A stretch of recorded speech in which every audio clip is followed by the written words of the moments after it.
Good morning. My name is Rahul Gupta.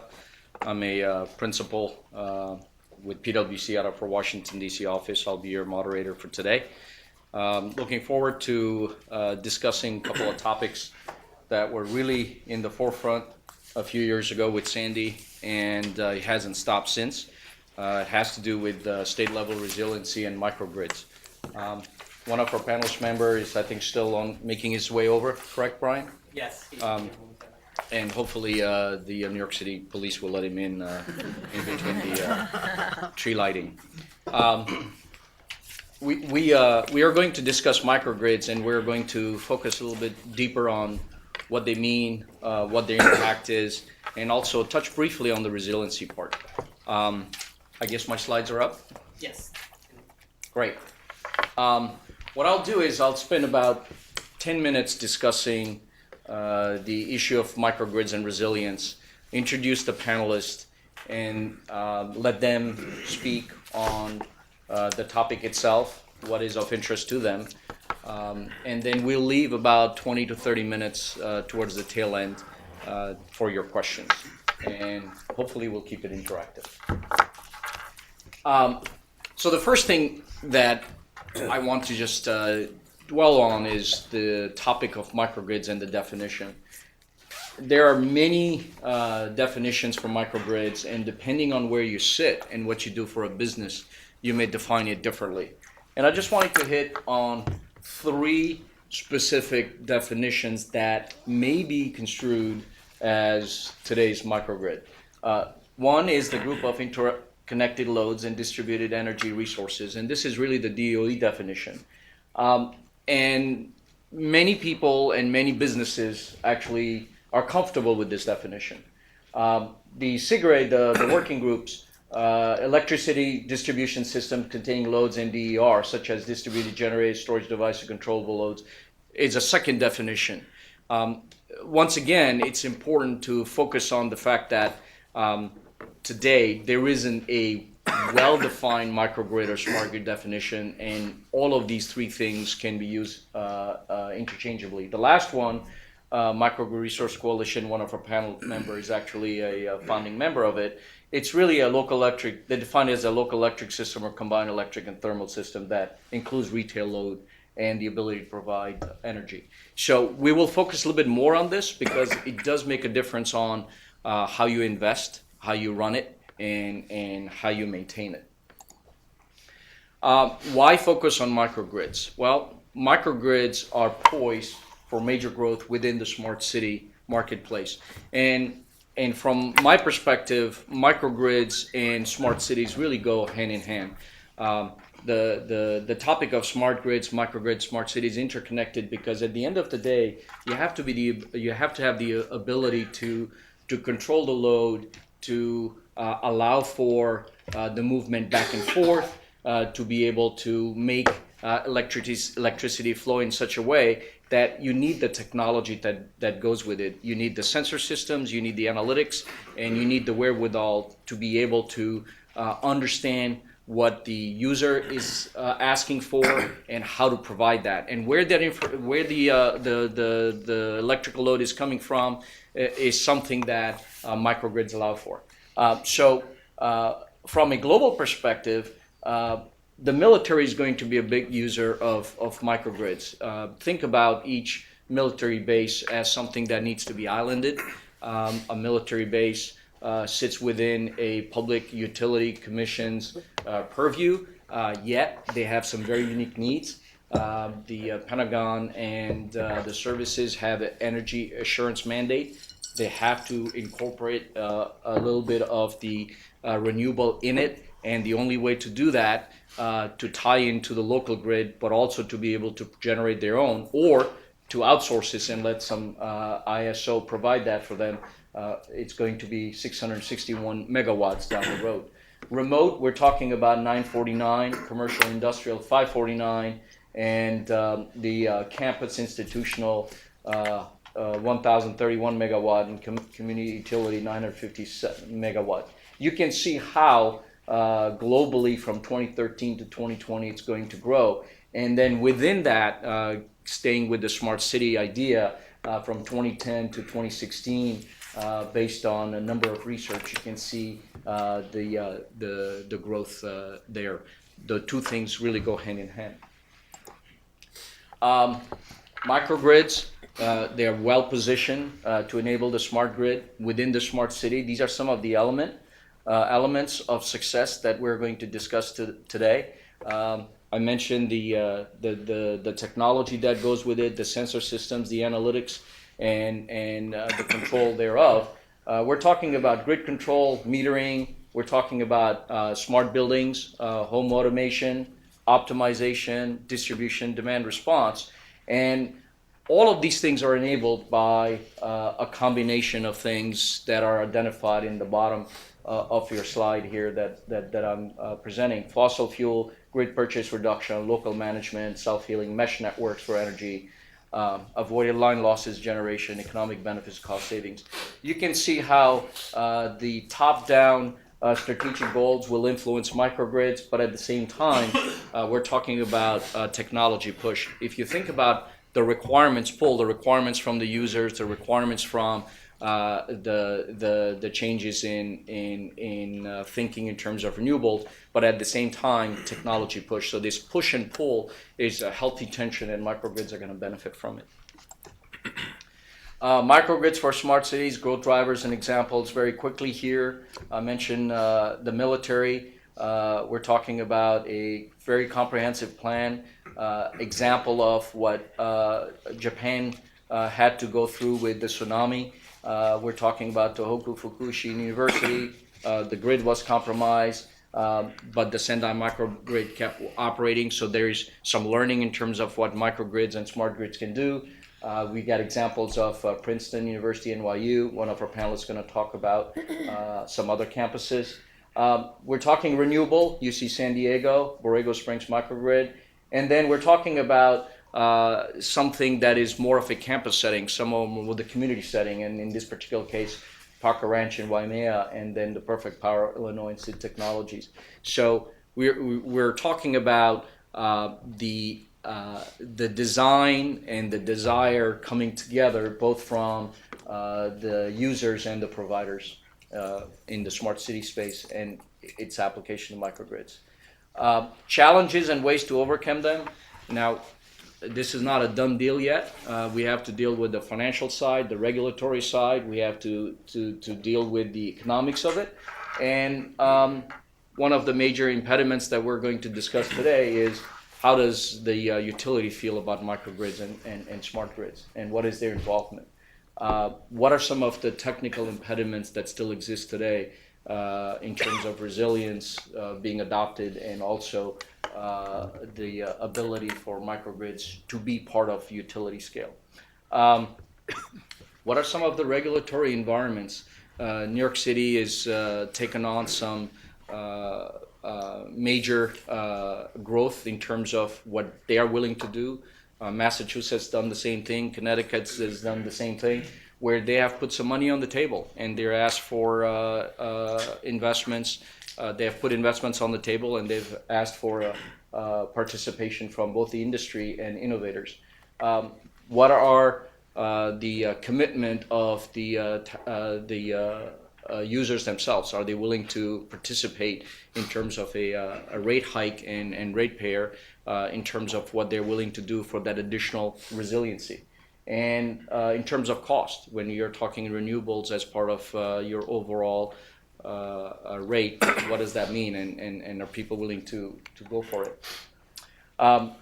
The topic here was microgrid and resilience. So just to touch briefly on resilience, enterprise resilience in this case is the ability for an organization or entity to react to change, survive. It's basically, I should be able to take a blow, recover, reconstitute, and basically keep operating the way it makes sense. It comes into play when you're talking about critical infrastructure, hospitals, dams. We're talking about waste management, power treatment, water treatment. Those are things that require power, and to be able to have that resilience built in, I think is going to be key. Why does resilience matter to cities, and therefore when we're talking about power? Well, it's extremely important to understand that by 2030 to 2050, there will be 300 cities with 1 million or more people living in those cities. And those cities will absolutely require power to be there for 99.99% of the time. The provider has to be able to have the ability to manage that power in a way that stays up, but also understand where the load is, how to move the load, how to generate it, and how to incorporate some renewables in it. Interdependence, we're talking about power actually being the base of one of the four key elements of city survival, the rest being water, housing, and food. If you take any one of those four elements, cities start to fall apart. Detroit yesterday had a major blackout, and you can just imagine what it's done to the city. Detroit's already struggling with many things, but the last thing they needed was a complete blackout. And we're talking about interdependence. All you have to do is look at the news and see what the interdependence does. Katrina and Sandy was another critical examples of interdependence, but we don't have to look for major events to identify interdependence. You can just look at small events to look at interdependence, such as the rain in Southern California the last 2 days and what it's doing to cities. Higher risk for same reward. Complexity of city systems and the uncertainty associated with many hazards. Climate change, we're talking about events, climate events that are longer in duration and also pack more punch. They do more damage. Failure is complicated, so is success. We're talking about interdependence playing out in such a way that when you add diseases, when you talk about economics and you talk about security, you have to be able to manage all these things together. And finally, the brittleness of supply chain and sourcing. If the tanker truck doesn't show up at the pump and the pump has no power, you have lines around the corner. People are used to just in time, but that goes away. So having said that, I just wanted to kind of set the stage for our panel today. Let me introduce the panel members, have them give a short talk about the topic, and then we'll get into the Q&A. We're still missing John, so let me start with Mike. To my left. Do we want to go around? Introduce everyone first? Or? Do you want to do that? We just go around and just introduce everybody by name and company. Sure. There are too many people to do a full-on pitch, so just do name, company, keep it short. Sometimes you get crazy. Yeah. I definitely know the routine. Dan Spitzer of Hudson Russ. Val Diesso, Princeton Power Systems. Darren Hamill, also Princeton Power Systems. And Ken McCauley, Princeton Power Systems. Nick Davis, Agrion. Brett Tamayo, STV Engineers. Angelo Balisari, STV Incorporated. Greg Lennon, NIPA. Jim Skillen, Con Edison. Allison Kling, Con Edison. Rob Parker, Black Star Group. Omar Sadeh, GTM Research. Maggie Clout, Siemens. Larry Goldberg, ZBB Energy.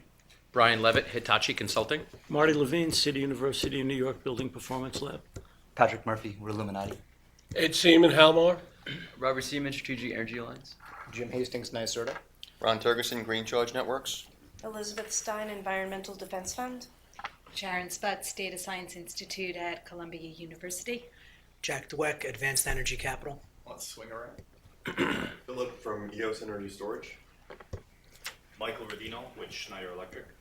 Brian Cabezas with Agrion. Mark Evelyn, Schneider Electric. Stephen Williams with Aspen Windows. Chris Corcoran, NYSERDA. Josh Clyburn, NYSERDA. Sky Philippi, Con Edison Solutions. Shilpa Muralidharan, Governor's Office of Storm Recovery. Charles Cavallo, Utilicid. Washington O'Brien, Agrion. Good morning, I'm Nancy Anderson from the Salin Foundation. Jesse Peterson, EOS Energy. Did you want to do no? We're good. Okay. Well, thank you. Let me introduce the panelists.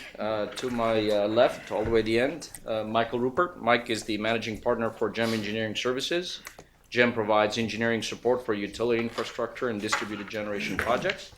Mike has a wide-ranging professional background, including experience utility-owned substation and distribution automation projects, distributed energy resource installation, system integration at the industrial commercial level. He worked for Central Hudson Gas Electric and IBM prior to working in consulting field. Welcome, Mike. And then we've got Jamie Brennan. Jamie is the department manager of distributed generation at Con Ed. Jamie began his career as a gas turbine engineer, commission manager for GE before joining Con Ed in 2003. Over the last 10 years with Con Ed, Jamie's held a variety of leadership positions in power generation and system operation. In his current role, Jamie is working to expand the role of DER in New York City and Westchester by leveraging technology and innovation to integrate distributed resources into the planning operation of electric distribution systems. We're missing John Webster. I'm just going to introduce John now, and then you can join. John is the Director of Strategy and Regulatory Affairs at IceTech Energy Services, a leading energy solution provider specializing in distributed resource optimization. In his role, he's an active participant in regional stakeholder groups.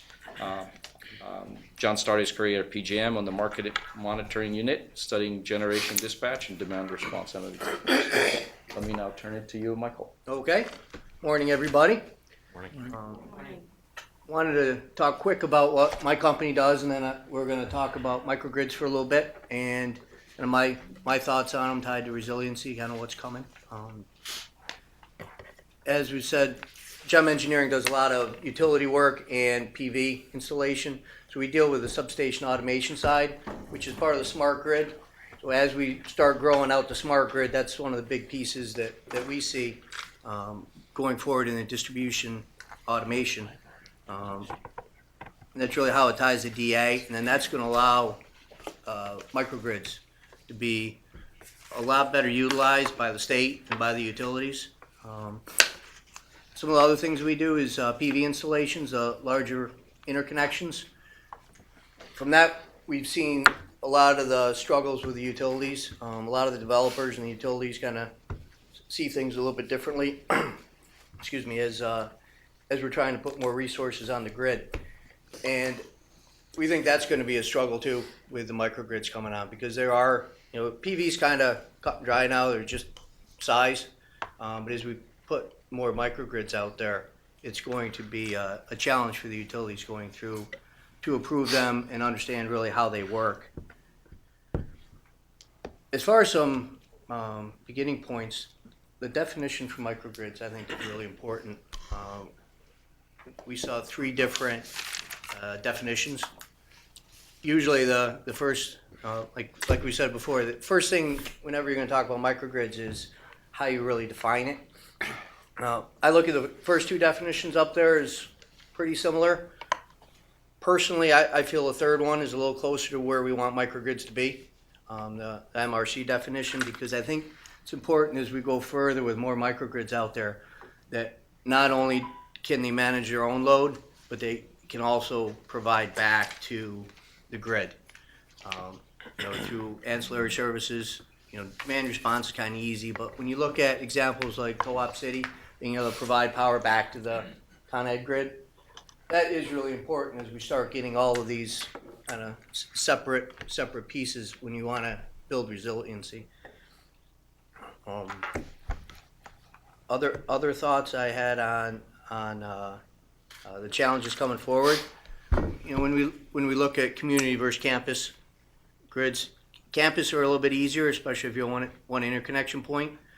There's going to be a lot of challenges as we go further into community grids, which I think we'll talk about a little bit further. Utility right away, how you can mass, if you have separate customers, how are you going to really use the utilities infrastructure, how you're going to compensate them, how you deal with the legal issues and ownership of that, tying in the financeability. Obviously everyone talks about tariffs being huge. How are we going to change the tariffs so we get the financeability for these so we can actually see what the benefit is. See that being a big one. A lot of people talk about transactive-based rate structures, which I think would be interesting versus net metering. Has anyone ever heard of that term? Transactive-based structures? A couple? You may want to explain it. It's Instead of like net metering, where it's kind of a free ride for PV, if you're gonna sell power to somebody else, kind of everybody along the path gets compensated, is the way I look at it. So if I'm gonna sell power to Jamie who lives across the street, he'll buy it from me and will also pay the utility along the way. So everybody gets their fair share of dollars. If anybody else has further, that's my high level explanation of it. And I think that's really important because that starts tying in the value for the utility. You know, the utility has to have value in these, and the end user has to have it. And also financially, your private investor has to have it, or you're going to have trouble getting equity. Is this another way for the grid, for the utility to make sure that if they need to make improvements to the grid as a result of you generating and transmitting and whatnot, they capture some value as a result of it? Yes, because when you look at net metering, you know, they're passing money, they're passing kilowatt hours back and forth, but really there isn't any the utility can't receive a charge for the power that's being passed back and forth. So if everybody went to net metering, the utility would have trouble getting money back on their investment. Everybody's got to make money on it for it to be financially going forward, I think. I think the other big thing is the energy source. When we talk about microgrids, how you're going to have a reliable energy source, we talk about resiliency.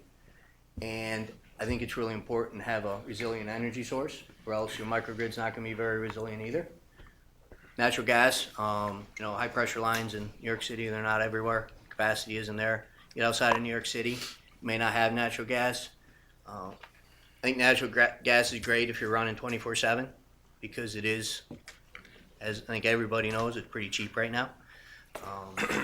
That's really how people are going to be able to make money with. The problem is you tie in interruptible rates. Most of the people are going to be on interruptible rates, so then you can kind of argue it's not as resilient as you think it is. I think that's one of the big challenges coming forward. Traditionally, I think a lot of people would have diesel, and that's more resilient, but it doesn't pay into the money as well. Other than that, I see the next couple big pieces that really is going to make it happen is pilots. The New York Prize is kind of pushing to get a couple pilots going. Each of the utilities is coming up with some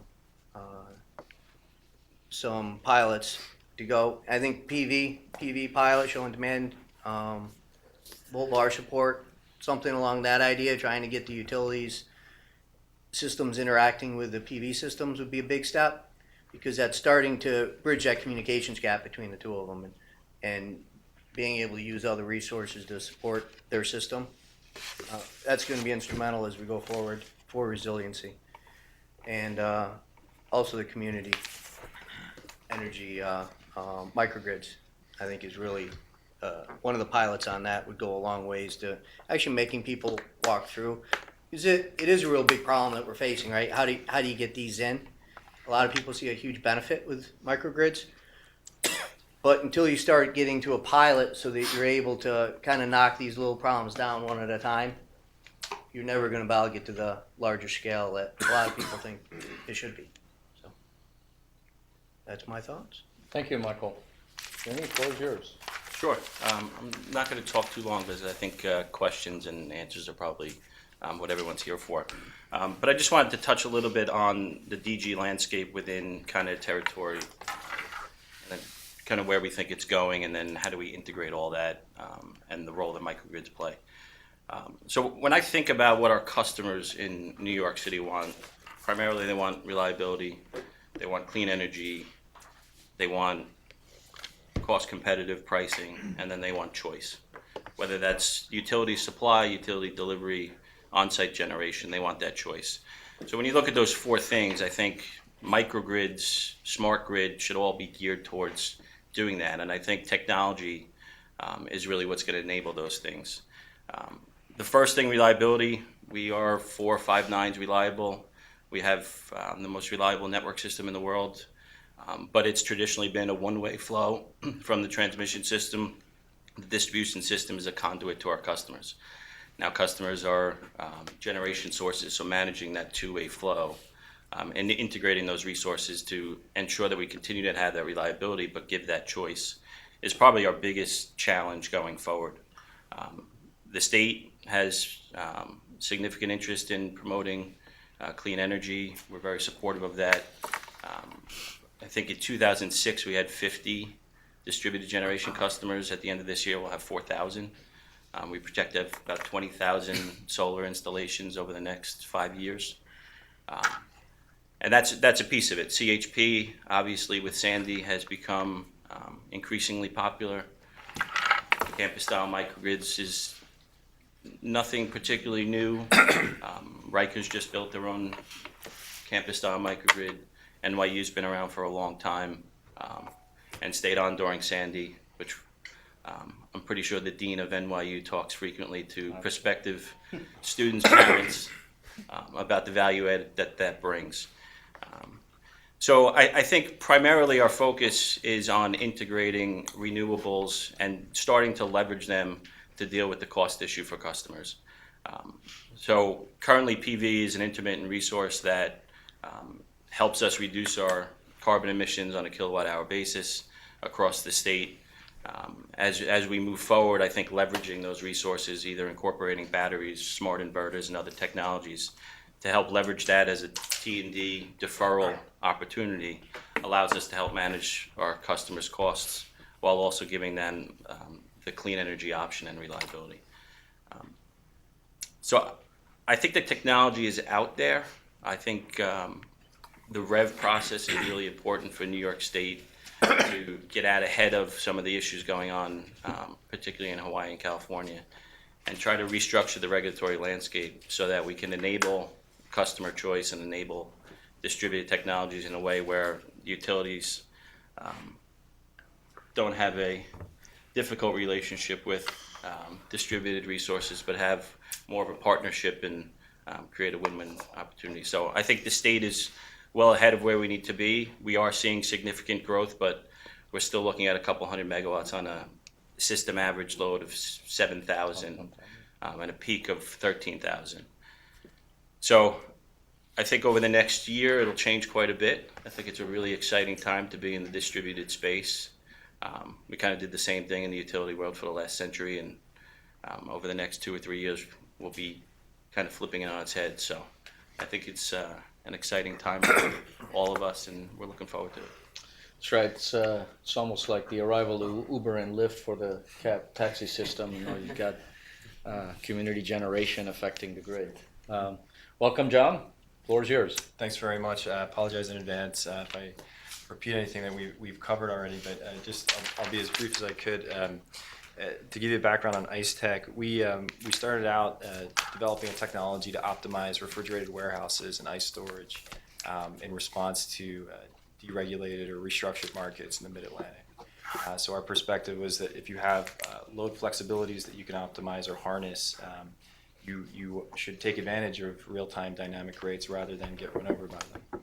It turned out that there were tons of applications for that technology in the distributed landscape. We've evolved to be a dispatch technology platform. So we provide microgrid solutions. We interact with storage. Our customers are universities, pharma, Fortune 500. So if you were to, some of our more notorious clients were able to keep the lights on during the nor'easters, Princeton, MIT, Rutgers. If you were to walk through their cogen facilities, their operation centers, you would see our technology platform telling them how to operate, what kilowatt level, how to load their chillers in the 8,700 hours of the year that reliability is not a concern. And so, we're big proponents of defining microgrids the right way. I think that there's a tendency to look at this as kind of a dualistic. It's either oil-fired and it's only on standby, or it's gas-fired and it's going to run 8760 full out. And from our perspective, there's a much better payback if you can land somewhere in between those, because you're really buying a physical hedge against power and gas prices. So we're founding members of the MRC. I was glad to see that without my prompting, the microgrid resource definition did make its way into this. We're active in the REV. There's obviously a not so subtle shift from FERC policies driving these investments to state policies driving these investments. and the New York Rev, the EPSA decision, Massachusetts, New Jersey Clean Energy Bank, all great examples of those. The other thing that we're looking a lot at, we have begun interacting a lot with advanced storage technologies, and they're increasingly proving their way into the resiliency conversation because of the power quality effects when they're integrated with PV and renewables. And there's kind of this eureka holy grail of microgrid that has CHP, PV, and an advanced storage device. Because you've just made the CHP black start capable. You've just mitigated the intermittent volt var lags that come with PV, and you have a thermally more efficient resource, cost-effective resource to the merchant power plant next door. So it's not going to work in every application, but I do think that that's something we're hearing more about. With that, I think we're going to get into the definition of a microgrid in more detail. But yeah, I think Michael touched on it briefly, and you've seen the slides. So if you have a perspective, I think this might be a good moment to share it before we get into the question. Sure. I think that to just kind of harp on some of the main points of the MRC definition, it should be a significant piece of your load, more so than it's a diesel providing backup for a few critical services. It should be a main contributor to your power and utility cost savings on an 8760 basis. We're big fans of that interoperability of going into island mode as a distinct decision and all the time. There are some limited applications where I guess it makes sense to be in island mode all the time. And I think that one thing that you can't leave out, but you have to be really careful how you define it, is the thermal efficiency of burning fossil fuels. How you define that will really predicate what sort of hosts will be good candidates for state grants for CHP. So is that give Absolutely, us a start? I just put the definition up there, all three definitions. The last one is what you're talking about. So thank you, John. I think all three of you touched a little bit on the definition of the microgrid, distributed generation, and REV framework. Can we talk a little bit more about how is New York's reforming the energy vision, changing the utility or may change the utility business model, and what is the value of this framework for increasing resilience and allowing microgrids to take hold? Any one of you. I think REV is a big piece of it. It's really driving the utilities to think about microgrids and think about their policies. The second stage, which is coming in soon, we'll talk about tariffs, which, they're very closely tied, right? It's kind of hard to do one without the other because you need to understand where the money's coming from as you go forward. But there's a lot of discussion about the benefits of microgrids. A lot of people are still debating on the benefits of it and the cost analysis. There's a lot of different values that you can say there are for resiliency. A lot of people come down to financial. We talked about that this morning. There's a lot of different aspects. It's not really cut and dry on the financial side. But I think REV is really driving a big piece of it as we're going forward. They're driving for the utilities to have microgrid pilots, which I think is great because it, like I said before, it really starts getting their feet wet so that you can understand what the real barriers are going to be. We all know of a handful of the barriers that are out there right now, but they'll give us an opportunity to work through some of those. So this is a perspective from a different perspective than the Con Ed. Can I ask you to have what's the Con Ed perspective on REV? And microgrids and Sure. resilience, because those things are really tied together. So I think REV is really a holistic approach at the utility business model, and I think part of what's driving it, or a significant part of what's driving it, is the overall transmission and distribution infrastructure in New York State is aging. I think utilities are looking at a $20 billion spend over the next decade across the state, and all of that spend is driven by maybe a couple hundred hours, somewhere between 50 to 150 depending on the summer. makes up that top 10%, which drives all of the capital spend. So how do you make the system more efficient? Part of that is engaging customers.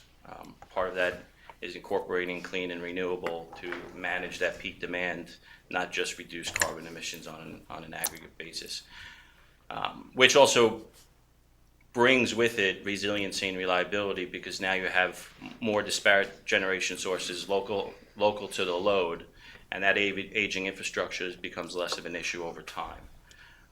So enabling that, creating markets that enable that choice, but also recognizing that 99.99% of the time, it will be the utility distribution system that's integrating all of those resources and optimizing their value. So I think that's the big picture rev. As it comes with microgrids, I think NYSERDA is out ahead. I think the $40 million NY prize is a really good start. It's got a good structure. They're going to build, only a handful of microgrids, but a broader base of design projects, multiple feasibility studies, and really solve that problem of what's the business model. Are microgrids a utility product that we offer to customers that want an added level of resiliency? Is it a substitute for a capital infrastructure build? Do we provide that service to critical infrastructure as part of our rate base and socialize that cost? Or do customers that want an added level of reliability that are willing to pay for that can work with us on doing that? So I think NY Prize is really, and as you mentioned, pilots are a good way to do that. How do municipalities, government, utility, and private enterprise blend together and solve that problem? Because we still have that duty to serve. Our customers still want us to be that reliable backstop and provide that power when their distributed resource is not available. And we think it's important that we continue to do that. But we want to enable that choice. So I think from my perspective, we want to be able to manage microgrids. Customers that want to manage it themselves, we think they should have that choice. But I think when it's interconnected, managing those resources should be the utility's role. And then when it's islanded, give that control over. But provide a market structure that provides value to those resources above and beyond their load when they are interconnected, whether that is demand response, frequency regulation. And I think we need to solve the smart inverter issue to really push it forward. And I think we need to really look at advanced metering infrastructure in New York State if we're really going to enable customer choice and customer engagement on the issue of managing demand, whereas historically we match generation to load. Really look at how do we manage the load to keep that peak down and manage costs for everybody. It's a very forward-looking perspective. Not every utility feels the same way. Not every state has that level of maturity. In your talk, you mentioned how you were taking advantage of flexible pricing and whatnot. What's your perspective on? I think that it's an interesting distinction that I think Jamie drew with when the lights are out versus the rest of the year. So I think that we would agree that when the lights go out, there's really no better entity to take control than the distribution utility. What's needed where. And I would also say that to the extent that there's some resiliency product, that the utility stands to be the most effective market maker for taking a value that's provided at a microgrid, if it were to deliver power in an emergency event to neighboring facilities. As far as dynamic pricing, what we found is that if you're able to be predictive, I guess that the core of that comment is that you need a smart grid infrastructure before you can move on to microgrid. It's kind of a natural evolution. You can have all this fancy equipment that works when the power's out and works when the power's not out, but if you don't have an operating plan that's designed to take advantage of that flexibility, you're probably missing out on opportunities.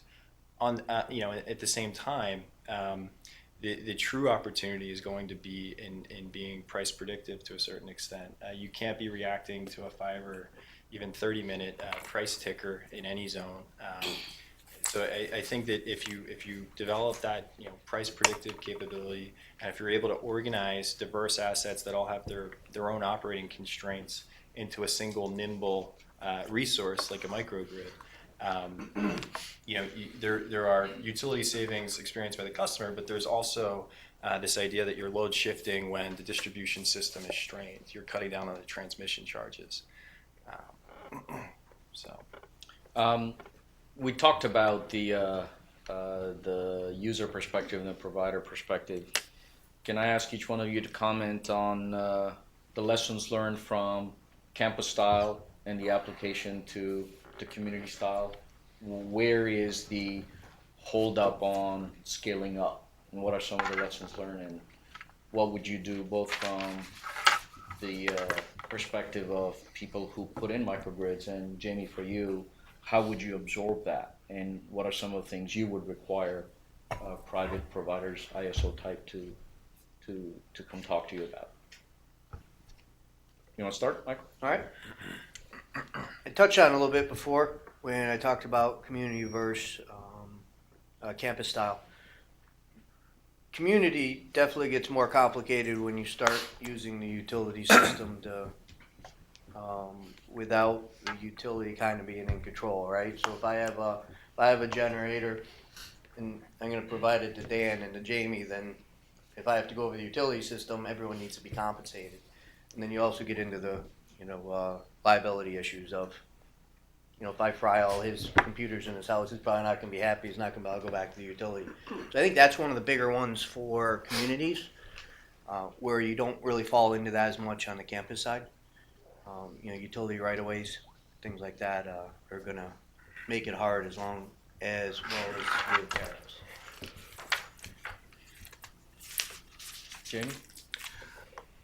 I think the regulatory framework is probably the biggest challenge.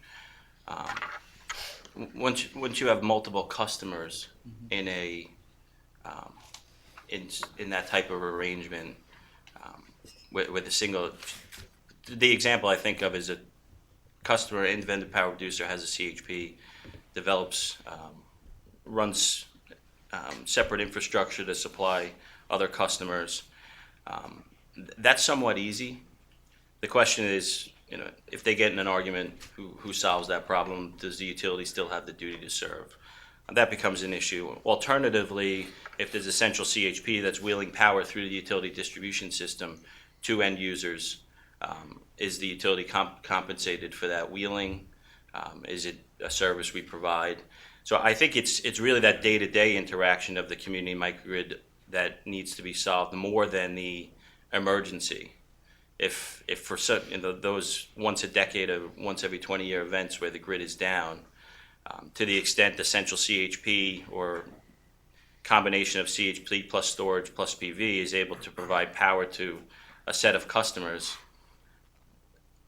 I think that's less of a challenge because of the emergency state than on that daily basis where customers are having different transactions across utility wires, yet the utility still has the obligation to serve. What the answer is, I don't have one. I think it's a really difficult challenge if you can get to a different rate model other than cost of service, or if potentially in certain circumstances the utility doesn't have an obligation to serve, that distributed resource that's providing that microgrid power has that responsibility, then it may become an easier situation to solve. But I think a lot of that still needs to be solved. Hopefully between NY Prize and REV, some of those pilots can be developed and we can learn from that, whether it's a contractual constraint, a tariff constraint. I think technically we have specifications that establish what your power quality requirements are for a campus style interconnection that can be expanded. We have an R&D project right now to develop a spec with NYSERDA for microgrids, what the controller needs to be capable of doing, what the technical specs are in terms of power quality will be required, whether it's a utility microgrid or a third-party microgrid. So I think we'll learn, we'll evolve, we'll probably fall on our face along the way and learn from that and improve, which is really a change for the utility. Yes. Because utility business model is reliability first. But I think if we're going to really solve this, we need to kind of change that mindset and be willing to take a little bit more risk.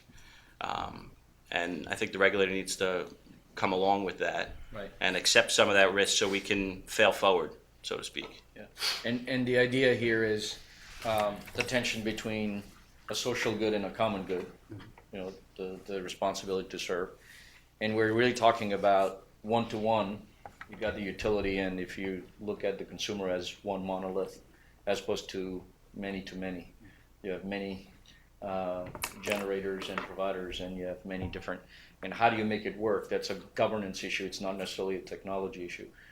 Your perspective on that?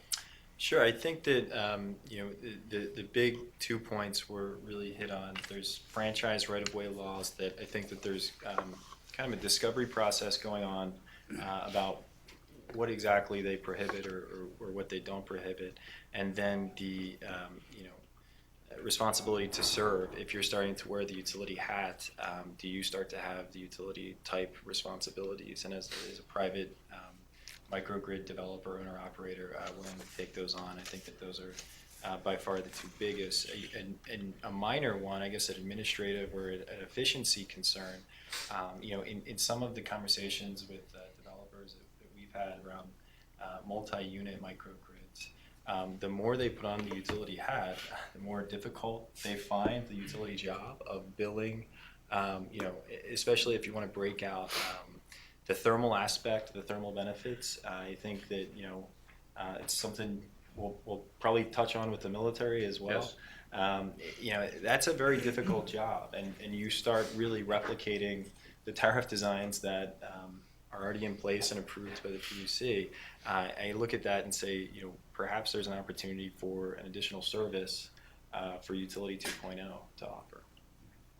Great. I think I have a series of questions I would love to ask, but let's open it up to people around the table here. Please. This follows on directly from what you were saying in this multiplayer game, in effect, and you could model it with some game theory. Mm-hmm.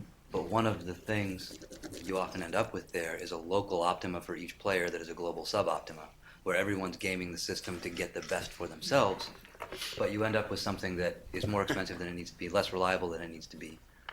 I don't know what the answer to this is, but what are your thoughts on how we set up that game, set up that negotiation between the utility, between the campus or the community members to come to a global optima?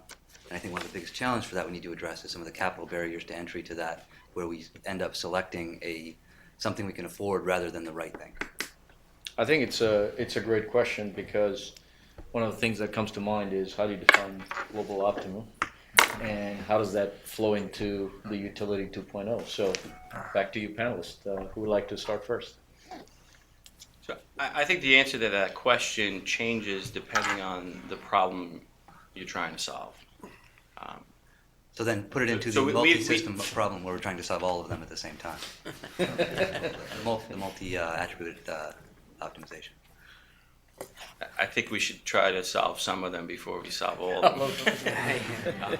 But I think so that's one of the challenges when we talk about microgrids or smart grid. It's challenge one is integrating resources where I think everyone can win. Right now we have a net metering infrastructure where individual customers win, and those costs are borne by the rest of the customers.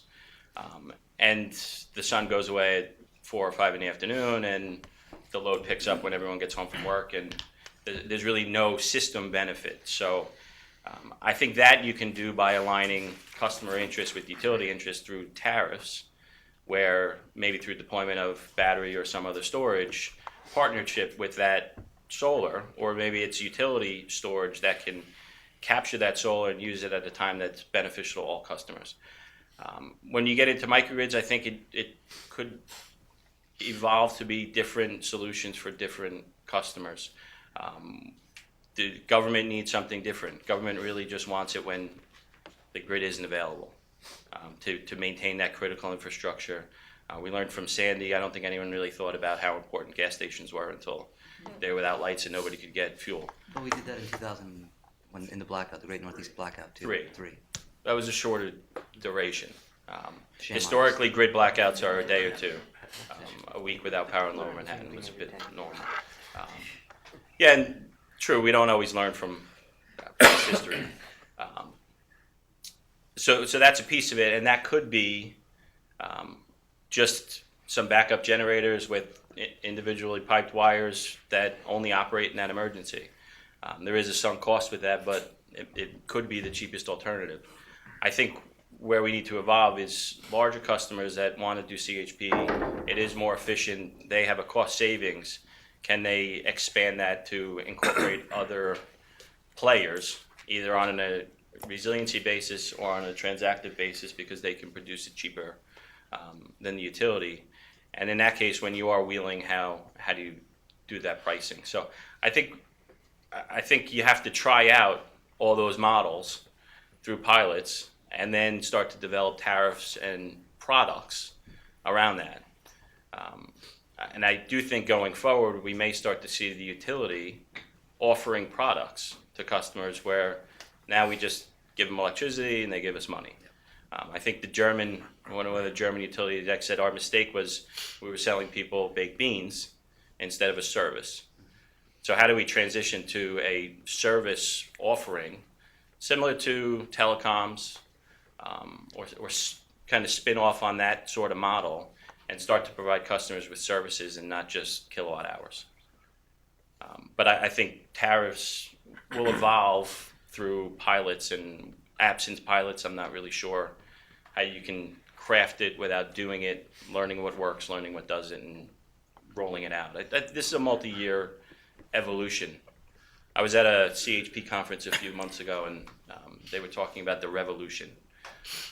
We would prefer an evolution because I think to maintain that reliability, we need to evolve the system, not spin it on its head. Comments? I think it's a great question. I think that when you move from the federal macrogrid, right, which has very clearly defined objective function, least cost optimization, and there is games around that, right? You need power protections in place. When you move to the state, there's an opportunity there if you don't get too overwhelmed, because the state legislative bodies are usually much more in touch with the ratepayers and the things that the ratepayers want now. And I think Jamie gave a good list, and that's different than it was 10 years ago. But it's, the first comment was exactly right, that you have to clearly define the objective function. And I think that, one of the more interesting things I've heard in the prize and the REV discussions is how do we ensure that microgrids and resiliency are not simply a thing of the 1% or the highest class? How do you ensure that the same values stream to the lower income areas? And I think that's a great question.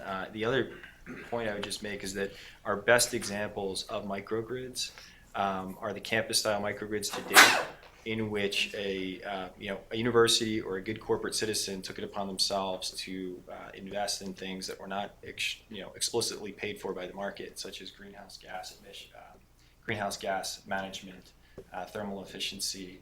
In a lot of cases, the paybacks may be balked for private investors, but universities saw a need for it.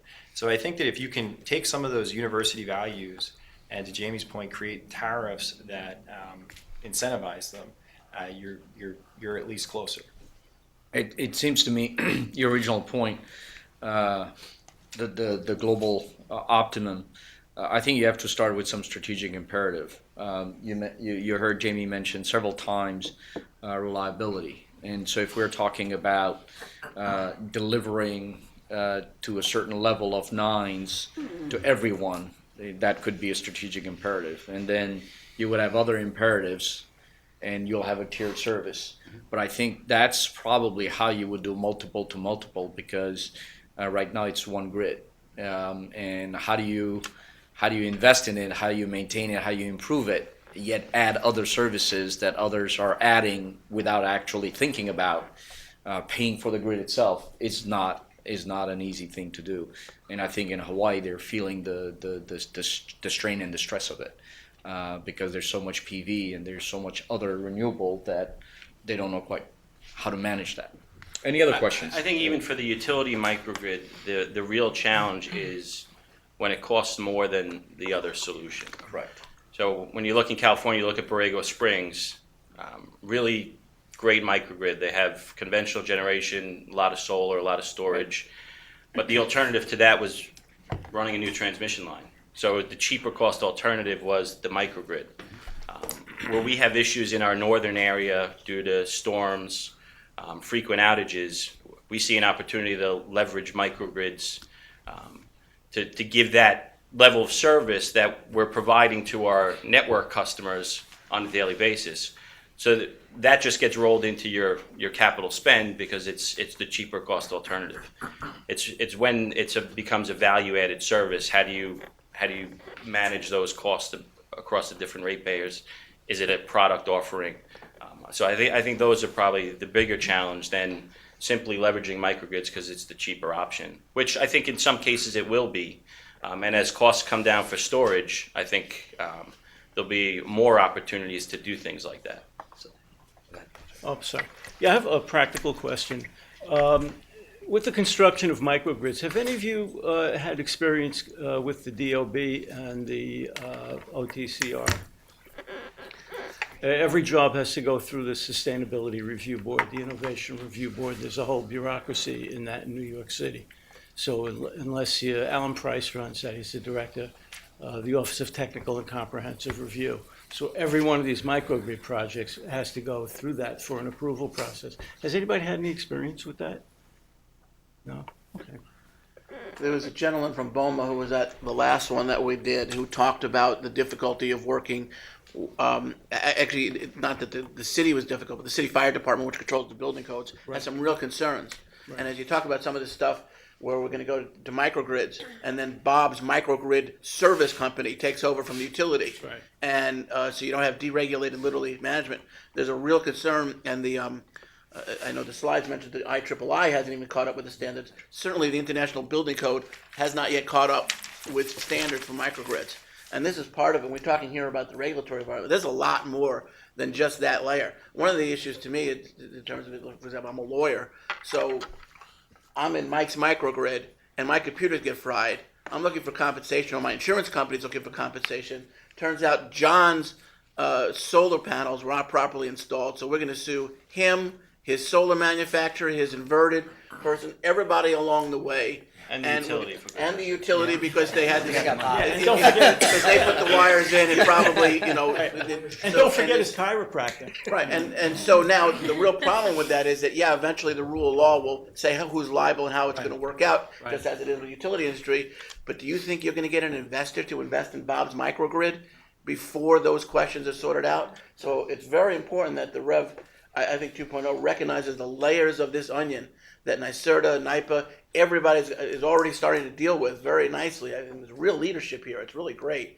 But that's one of the questions is you have communities, for example, in New York State, outside of New York City, no community is allowed to change the building code outside unless the state approves it. You literally have to go to the state and say, we'd like to deviate from the building code. Can we do this? No. And we just don't have the standards yet. And all of that is part of the things I know the utilities in particular have technical community, but think about you're a utility, and now you're being told that you have to hook up to this microgrid that may or may not be reliable, and it may be a deregulated industry. So all of these are the layers that you're dealing with. Absolutely. We're going to touch on this briefly a little bit later about cyber and SCADA and some of the standards associated with it. But you bring up some excellent points, and clearly, when I was asking about governance, common good, social good governance, who's going to manage it, who's going to regulate it? Clearly, this is still TBD. I would suspect. I think CHP is widespread enough in New York City that it's not really a big time constraint for the DOB. But I think batteries with the fire department is an issue, and as new technology develops, Right now, there will be that lag. Right, what we're doing with CUNY BPL is we developed a regional microgrid project for Coney Island that's based on on energy storage, rechargeable through renewable energy, and we're working very closely with Con Edison on it. But every site has to be decided on separately, and the DOB has no rules for the installation of batteries, and it's a major problem because you're going to go to the Innovation Review Board, you got to go to the Sustainability Review Board. Now, we're very lucky because Con Ed is like almost a partner with us, and Margaret Jolly, is working very closely with us. But it's a zoo. It really is a zoo, and I'm not saying it's anybody's fault. It's that on the one hand, the Bloomberg administration wanted to make environmental changes. They wanted to encourage energy efficiencies, and on the other hand, they set up a complete process to stop you from doing it. So it's typical. It's typical government. It's the way it works. Well, I think that's a separate panel. Good luck. Please. Quick question. It's always good to hear that the utility is easier to deal with than somebody else, so thank I've you. been dealing with Con Ed for 48 years. So, some of the microgrids are going to be owned by utilities. Could you guys comment on Central Hudson's rate case filing for owning microgrids? You had mentioned, Jamie, about it's a premium power some people would pay, a little extra for another 9. You said you have 5 9s. That's a lot. Maybe you could sacrifice 1 9, take that $20 billion over 10 years and make it $10 billion, and then have some customers pay for resilient, a higher level of power if the utility owned and operated a microgrid that suited that particular customer. And then, well, that's the first half. Not there. There's more? Yeah. So, I can't really comment on Central Hudson's proposal. But, so there's a couple of things we're doing now. We have some customers that are actually not connected to the utility at all. So some of those customers we're working with to see if there's an opportunity to connect them, utilize their excess generation in a demand response or a demand side management play, figure out the economics of that. And then potentially have them serve other customers in their area. There's really no regulatory framework for that right now, so that may be part of a prize submittal. There's some work going on in Westchester, which has experienced frequent outages and doesn't have the same level of reliability. So we're looking to run kind of a separate cabling system that could be hooked up to a generator during outages. We may look to keep that as a permanent generator and have it automatically controlled, or we may look to roll it over during an outage, so we don't have a stranded asset there. So those are that in that case, that just is it's the cheapest cost solution than reinforcing the infrastructure. That just happens. Are those just one-offs, or do you hope that this happens and another community could say to you, hey, I've got a fire station, I've got a public safety building, I've got a wastewater treatment plant, what can you do for me if I pay? I mean, right now you've got the same one-size-fits-all electricity for everybody. Correct. Everything right now is average cost of service rate making. Right. That's the utility model. I think REV could change that completely. And I think what NY Prize is designed to do is figure out communities that maybe are underserved right now or are susceptible to severe weather and come up with an alternative solution for them. So I think, NY Rising self-identified communities where microgrids would make sense for them. I think those are good opportunities for partnerships between the local community, the utility, and a developer of a microgrid to come together and go through the feasibility, design, and if it works out, a construct of a microgrid. That to me could be a value-added service. It could be a socialized service, depending if there's government agencies involved. Is it a social good? I think those are all questions that really have to be sorted out. But I think NY Prize is really the first step to that. And then from that, then you can get into either utility offering. We're working with a customer right now in developing a microgrid.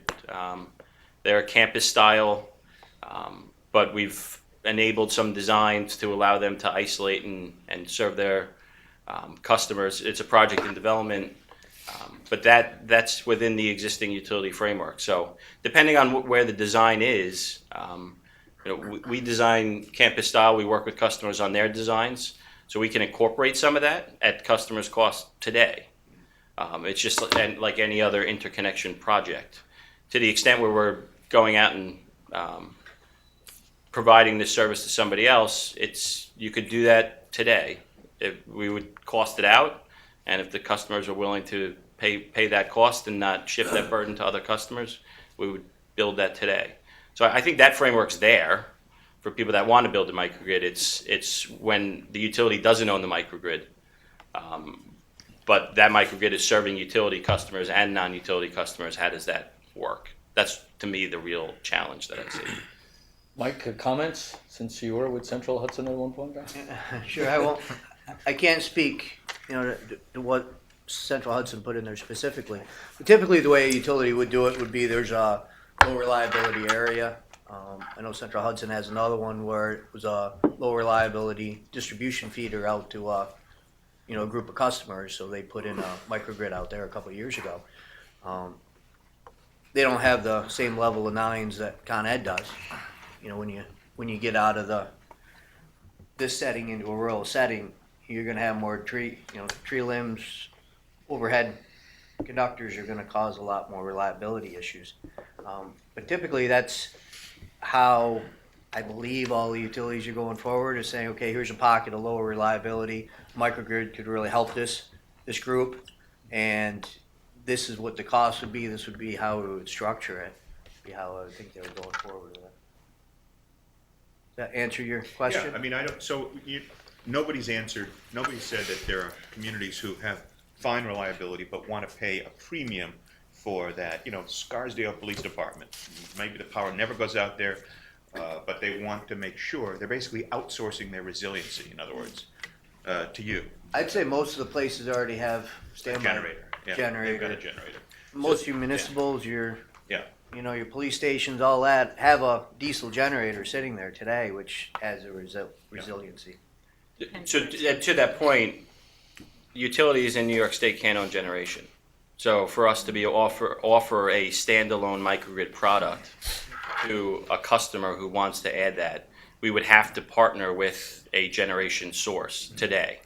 Because it's going to supply power. Depending on what happens in REV and if distributed resource ownership is available for the utility, then we could be a one-stop shop for that type of arrangement. But to the extent where it's a campus-style microgrid, and they want to build that functionality into their plant where they can isolate, that we'll work with them on the interconnection design today. As long as they pay for it. As long as they pay for it. Yeah. I think the other problem with having a community pay for a higher reliability is you have to get everybody in that community to agree. Right. And the way, good luck, right?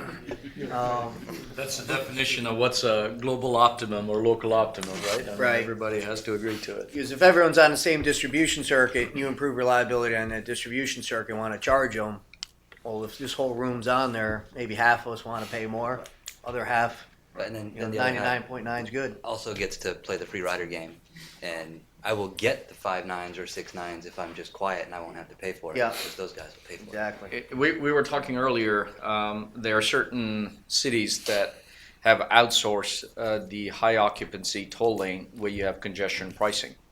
So you can do 10 miles at 1 mile per hour, take you 2.5 hours, or you can jump on the lane to the left with your toll card and it costs you $8. Well, it changes. So it's that kind of thinking where you get to choose, you want to get to some place, but does that work with a uniform grid? You have just so many transmission lines and everybody has to ride that transmission line. To your point, you'll get that you'll get the benefit. So the question of resiliency, if you are a hospital, you're a waste treatment plant, water treatment plant, you are a command and control center, or you are some other kind of interdependent node where if you were to go down, social services or safety or security significantly suffers. what do you do because you're getting your power? Other than that diesel generator, if you wanted to create a microgrid, and if it's a PV, you have to multiply by 3 because there's only so many hours of sun. What does that do to the system? I think these are the kind of issues that microgrids help solve, but they also create new thorny dilemmas in terms of fairness and equitable, and it impacts financing. Who's going to invest and how do you get your return? Do you have some thoughts on, because you talked about how you were taking advantage of that dynamic pricing? Yeah. I think it's the concept that was introduced in the rev around utility owned and operated DER initially gave us some pause, especially if they're going to use guaranteed revenues to finance it. But that said, I thought that there were some really interesting concepts in the rev as to how to mitigate utility monopolies in that way. Basically, one of the concepts out there was that the utility would have to, similar to the process that you described, actually prove or demonstrate that it was the least cost option and solicit bids from other developers in doing so, which I was pleasantly surprised. So good way to move forward and resolve that. Sure. With the rumor about Indian Point, that's like a 2 gigawatt base load, and if they do have running into the license renewal expiration issues, and how the utility is preparing to having this base load 2 gigawatts suddenly offline. And would that one way or the other swing towards the deployment of the distributed generation? So with Indian Point, so I want to touch on Indian Point and then also touch on Brooklyn Queens demand management program, which I think the Brooklyn Queens or the Brownsville program really speaks directionally to where DER is headed in terms of managing costs for the utility. But Indian Point is, like you said, 2 gigawatt baseloaded unit. There are transmission solutions being developed for that problem, for the anticipated closure of Indian Point. But as part of that, they identified 125 megawatts would be funded and would be offset through distributed resources. So there's a program that started out as the Indian Point program, is now the demand management program, but essentially offers a $1 per kilowatt price for different technologies. So if you install a battery and you can reduce your peak from 2 to 6 p.m. starting in 2016, you get a $2,100 per kilowatt installed capacity. I think it's up to 50% of the project. Correct. So that was a prescriptive price signal for distributed resources in anticipation of a potential transmission level problem. And then the other 25 megawatts of that 100 is dedicated to the CHP program. Brooklyn Queens demand management came about because we have 2 substations, Brownsville 1 and 2, that supply the Crown Heights, Ridgewood, and Richmond Hill areas of Brooklyn. That the traditional utility solution is to build a new substation, connect it to a different area of the transmission system, and then transfer that load over to an area that's no longer constrained. That's about $1 billion spend. So we worked with the commission to come up with a different approach to solve that through distributed resources. Over the summer, we released an RFI asking for 41 megawatts of customer-sited solutions that could be deployed between the hours of noon and midnight to help defer that build for about 5 years. So if you look at the carrying cost of $1 billion over 5 years, it's a pretty significant number. So we went out to the community. They've come back with, I think, about 80 proposals. Some of them are, we'll give you 100 kilowatts for 2 hours. Some are, we'll give you 10 megawatts for 12 hours.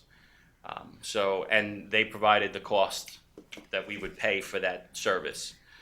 So we're going through that. There's a lot of analytics and models that have to be churned to really evaluate the value of each of those resources. And then through that cost-benefit analysis, we'll select winners. And we think that this type of approach will continue and be refined through the REV process. But I think it's at least somewhat signatory to the community that DER is really a big part of our planning for the future in terms of reducing capital spend on traditional T&D. And there's societal benefits too, because digging up the streets of Brooklyn or Queens or Manhattan causes traffic, causes emissions and things of that nature. So to the extent we can leverage DER to defer spend and stop building substations, if that's the least cost option for our ratepayers, we'll do that. Now there's questions around fairness and how do we pick winners and losers, and that all needs to be sorted out. So it's pretty complex, but I think it's a pretty significant change for a utility to start to rely on customer-sited assets and treat them the same way we would treat our own assets. But that's where we're headed. I think you'll see more of it from other utilities, and through NY Prize and REV, we'll figure out how to create a framework around that. We've had targeted demand-side management and demand response for a while, but I think that's going to become a bigger portfolio because it's really about clipping that peak. I think that's a good point you have about your future planning for load growth. A lot of the other utilities in the state, a lot of their capital is for replacing old equipment, so they don't quite have the same opportunity to put in microgrids. If you have a 60-year-old transformer, there's not, you're not trying to clip the demand as much. You're not replacing the transformer because you need more capacity. A lot of the times it's because it's gassing and old and on its last leg. So it puts a little, not all the capital out there, I guess is what I'm trying to say, is available for microgrids. They still have to do a lot of infrastructure replacement just due to age. Yeah, the number to recap the U.S. grid, the power systems is a massive number, and clearly that's a federal and a state. They'll have to shoulder the burden.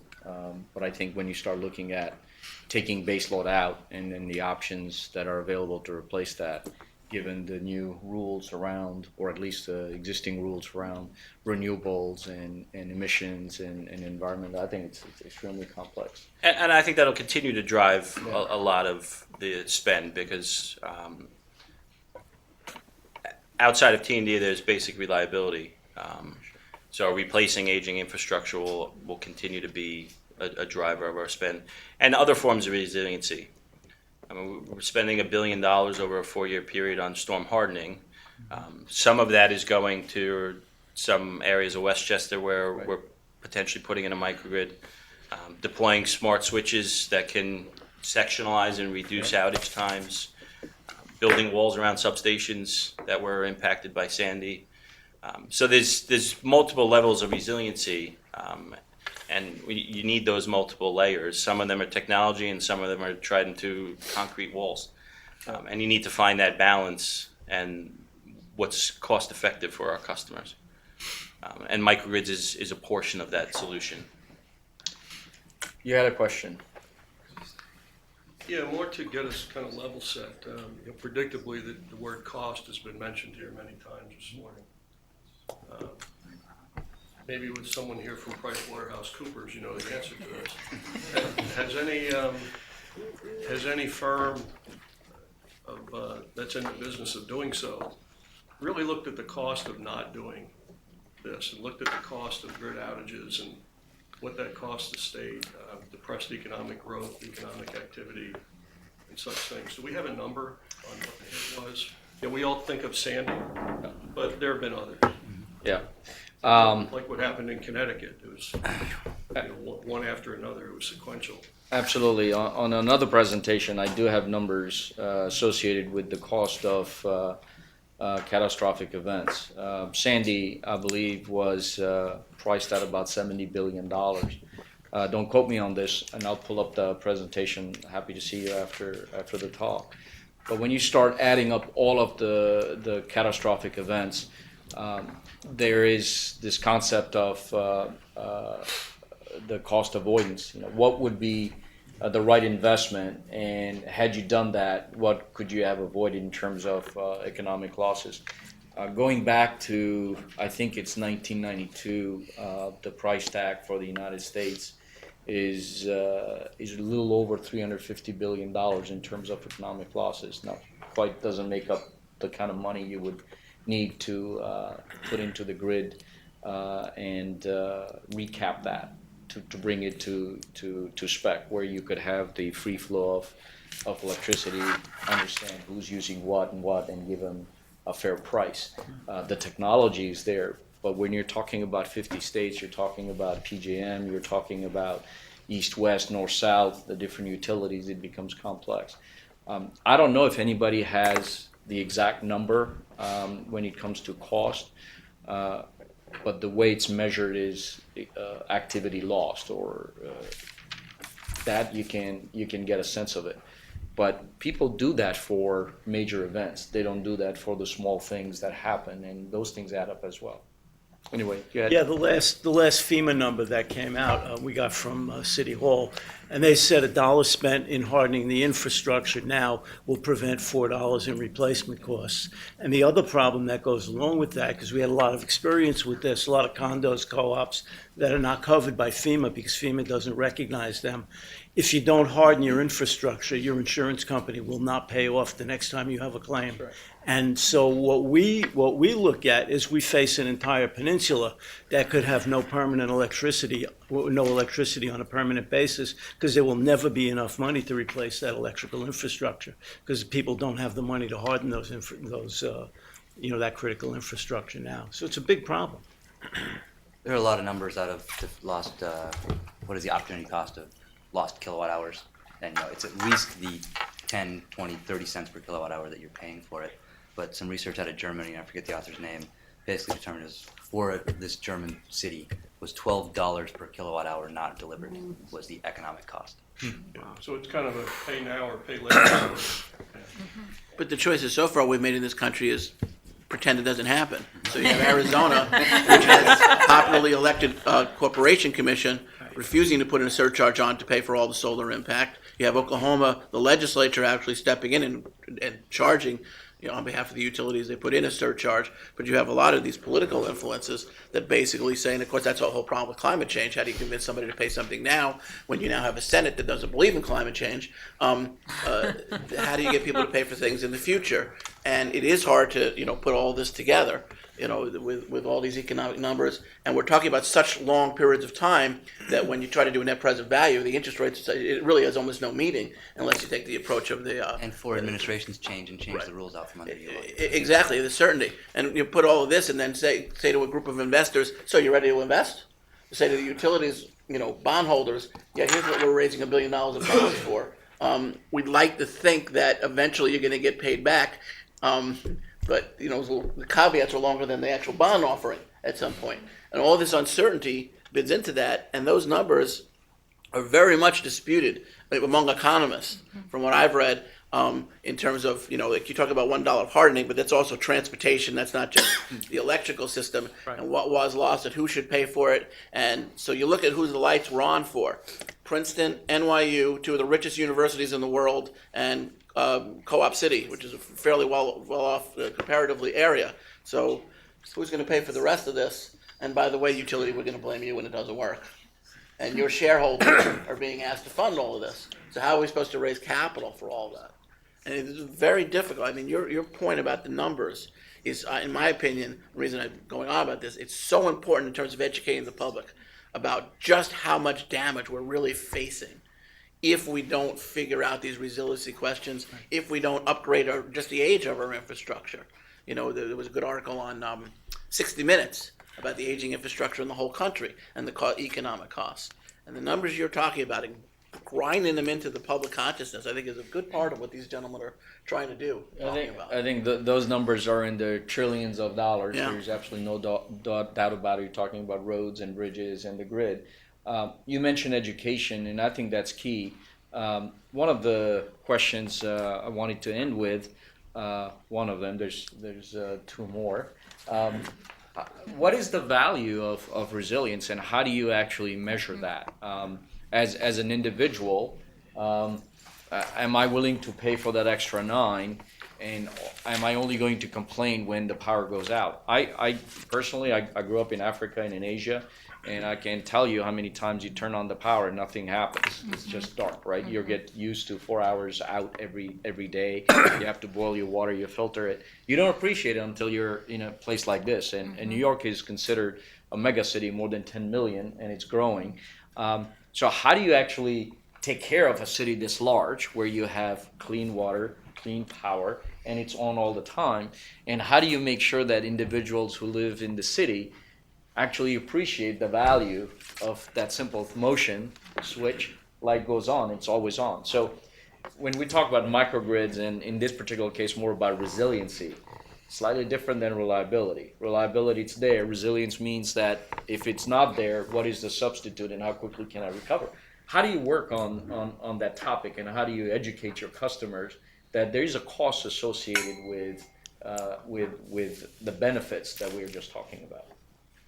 Sure. I mean, I can say for our customers, we deal a lot with end users that have taken it upon themselves to invest in this already. And from their perspective, it's how do you educate the policymakers? And I think that some of the disasters that have happened in the last 3 years have gone a long way to do that. As far as the average consumer, I mean, I live in the Philadelphia area, and aside from hurricanes, I mean, we lose our power quite a bit. I mean, just from storms passing through the area, and it's not uncommon for residential, small businesses, non-data center businesses to look at backup generation.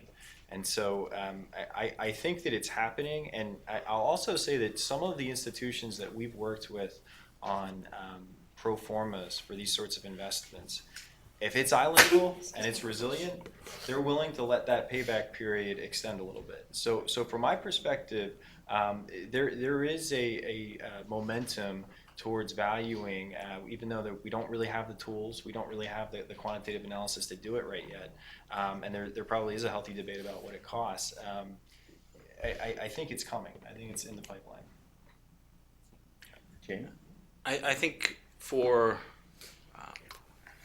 certain customer classes, it's relatively easy. Data centers, critical commercial customers, Class A real estate customers, they get resiliency. It's evaluated to their tenants. It helps their business. The average residential customer is a difficult market. I live in Westchester. I lose my power maybe once a year, if that. I lost it for a week during Sandy. I don't have a backup generator. My cost benefit analysis says I'll deal with that versus spending thousands of dollars in a backup generator and an auto transfer switch. I think a lot of people do that. We have a development in New York City that wants to build a microgrid for their future tenants, and a lot of their tenants are saying, how often is Con Ed's grid down? Once a decade? Big deal. Why would I pay you for that 0.01 additional reliability? So I think it is a struggle. I think we're proud of our reliability. I think if we were less reliable, then people may be more interested in alternative. But I think green energy is something that people are really interested in. And if you can combine green energy with resiliency, because there's a battery and an auto transfer switch, I think people will be interested in that if you can get the cost of batteries down. But to me, the driver is still going to be green and cost for the majority of our customers, because I think in general we have a pretty resilient system. We do have we have had 3 of our most significant storms in our history are in the last 3 or 4 years. So as climate changes and weather changes, we're going to have to adapt. but I think we can take steps to make our grid more resilient instead of pushing that burden onto customers. So I think we'll continue to do that, and I think the large portion of our customers will depend on us for resiliency. And then there'll be that segment that extra 0.1% reliability is important to them, and they'll invest it themselves. But I think it's going to be universities, hospitals, data centers, critical infrastructure, Wall Street firms, and even some of them. I mean, a lot of large industries are looking for more reliability from us, more feeders, supplies from different areas of the system, because being your own utility is not an easy thing, and it's not their core business.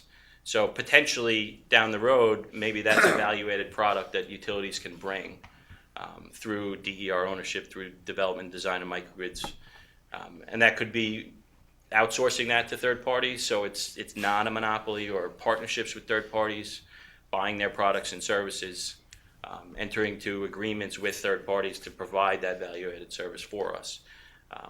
But it's tough to get people to pay money for a future event. And to your point, yes, it's billions of dollars, and people were flooded and they just put it back together and they'll go on with their lives. And the further we get away from Sandy and Irene, the more difficult it's going to be. To the extent that extreme weather becomes an annual event, people will start, and to the extent we can't supply that same reliability, then I think people will start to take more ownership of that themselves. I'd agree with Jamie on the industrials, data centers, they're all critical. It's easier to put money towards it. When you get down to the residential, it would be easy to charge somebody when they're out of power they'll pay $100 to get it back on, but a couple weeks later, it wasn't that painful. It's probably gonna go away, right? You live through it. Hopefully it won't, another year it'll be another 2 hours, and it's not that big of a deal. I think it's a good story. You're building resilience, but you're also going to be providing resilience as a service to those who want to pay the extra. As long as the reliability and resilience is built into it, I think it's a great story, and microgrids play a role in it. And I think microgrids are not right for everybody. Correct.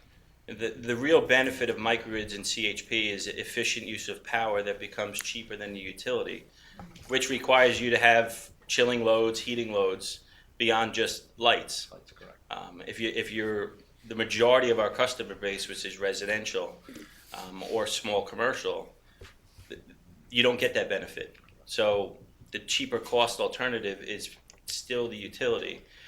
Where I think there's value for residential in the small microgrids would be the incorporation of clean energy and a battery, and integrating that, and then providing that when their service goes down because it was a tree, it wasn't a severe storm, but it's those routine outages on our overhead system where I think microgrids probably play a bigger role than in dense urban environments. Right. Because building microgrids within a dense urban environment that's interconnected at multiple points of entry in an underground network is very costly, and that cost benefit doesn't outweigh, I'll put a backup generator in my building.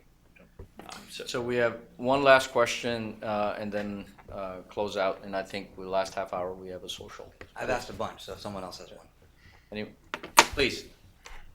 This might be out there a little bit, but don't we, what I see looking 10 years ahead as a macro trend, the residence is becoming a more important hub for energy use. You're seeing servers virtualized, server rooms are fleeing, telcos are fleeing New York. People are accessing encrypted networks through the cloud. People are working from home because it's saving people money. This is a macro trend that's happening. It's saving businesses. Doesn't the residence become increasingly important to stay online? Commercial, Class A real estate, these commercial centers are basically, they want to be islanded. They want the ability to keep the lights on, and that's where we've been focusing our resources. Commercial leases are down. They're going to continue to decline. People are going to have their own command centers at home increasingly. They're going to stay online that way. I know we're talking community microgrids, we're talking about this kind of stuff, but we're still looking at keeping data centers on, keeping these commercial buildings on, is that going to become less important? And is the balance going to shift? And how do we mitigate some of that risk? I think it's a great question for the panelists. A few observations after the answer. Thank you for that. It's graceful. I think you're absolutely right. Urban or energy density is increasing every day. Everyone has more computers, whether they're working from home or working from work. They have multiple cell phones, multiple iPads. TVs are becoming more intensive. Your cable box, I heard some ridiculous $80 billion number of energy is consumed by cable boxes in Manhattan, nationwide on an annual basis. So, yes, the question is what's the solution for that? So I think deployment of smart technologies like smart switches, AMI, which will allow us to identify outages quicker and get those lights back on, may be a better investment than building a central plant in a community. Because frankly, customers don't really want power plants in their community. We saw that at the central level, and when you start to get into residential areas, I don't know how much interest there will be in community microgrids for the residential level. I think what REV is going to do is engage residential communities in their energy usage and try to shift their behavior to use it at times that are less stressful for the grid, which may overall add resilience to our overall system. And to the extent batteries can be developed on a residential basis to be incorporated with solar or smart inverters. I think fundamentally your point is correct, that people are using more energy, they're becoming more engaged with their usage, and the utility it's increasingly important for the utilities to engage residential customers and drive their behavior or give them choice through pricing on how and when they use their energy. But I'm not sure that community microgrids is a solution to that problem more than energy management and deployment of smart switches on our overhead system to sectionalize and restore customers quickly. I think the other piece that some of REV and New York Prize is going to do is help drive down the price of batteries, which will help in the residential market. For in a couple of years, if the price of batteries is lower, somebody has PV in their house, it's a lot easier mix to be able to put the two of them together, and then you have your UPS for your home office. I think it's hard I'd like to think that everybody's getting more in tune to their energy use on a residential, but I think we're the minority in here. I think if I walk down my street and ask them, they might not have the same level of detail on their electrical bill that we would expect of them. Yeah, I think that's a real challenge, is getting people to think about their energy Isn't that on the uses on a daily utility? basis. Because as a residential customer, I don't get any kind of even hourly breakdown of what my rate charges are, or it's not even broken out that way, the way it is for a commercial customer. So hourly pricing on an individual customer is an opt-in. Okay. For Con Ed. I think for the state, Public Service Commission prohibits mandatory time of day pricing for any customer that's less than 500 kW. I believe, did I get that right, Jim? And residential customers can't be billed based on their demand. I think that's state law. And we also, the utility doesn't know what your hourly usage is, so I couldn't tell you unless you opt in and I put a special meter. Sure. So the majority of our customers, we know what they use on a monthly basis. We don't know what time of day they use it. So through AMI, advanced metering, if we can get the granularity that we have on large commercial, we can give you that signal, which may drive your behavior just by knowing what your usage is. So I think that is part of the utility's role going forward as a trusted energy advisor, is to give you the data and give you the information. But there's a lot of concern around who owns the data, who has access to the data. A lot of third parties want to know what you're using so they can call you up and sell you a product. The Public Service Commission and we frankly have concerns about just giving that information out. So we're trying to figure out how we get aggregated across customer classes to give it, to enable this residential market. But we simply don't have the tools today to do that. And that combined with reduced outage times is really what's driving our interest in AMI deployment. And we'll see where that goes with the commission. You know, this goes back very quickly to the analytics. You can get on a second by second, you can get a happy face, a sad face, or just a flat. But you would have to baseline, right? What's the right consumption for any one person, and how is that measured? But by the same token, I want to make sure that we didn't get to cover SCADA and cybersecurity, privacy, and PII information. But that's a critical element of getting to the right type of service, because you're giving up a little bit of your privacy so that you can understand what you're doing as an individual or as an institution, and to change your behavior. It's a great conversation. I hate to cut it off. You had a hand up, and I did, thank you, sir. This is one of those 30,000 foot up questions. Because in New York State, Con Edison owns the wires, it's not a power generator. One of the things we haven't talked about is the impact of a lot of distributed power capacity on the ability of entities like NISO to figure out what the market price would be of wholesale power from generators. And It's got nothing that's to do with something Con Edison. that those numbers have been crunched yet, we can look at. I think it's part of Rev, they're gonna try to deal with all of that, because the commission itself still loves baseload plants. Doesn't want them going away. They're not gonna tear down the hydroelectric or the nuclear facilities in New York, at least outside of the Como collection area. The upstate ones are all losing money. Yeah, this really goes to the state, the city, the individual generators, and how do you aggregate, and how do you make sense of it, and how do you flow it back and forth. Which is what NISO, part of what NISO does. Absolutely. I haven't seen any analysis, but I think it's a great question. Maybe, Brian, you can take that on as part of the next panel. I don't think it's been done. I don't think it's and to that end, any generator, I think, in all of New York State that's less than 2 megawatts, nobody knows what it's producing at any one time.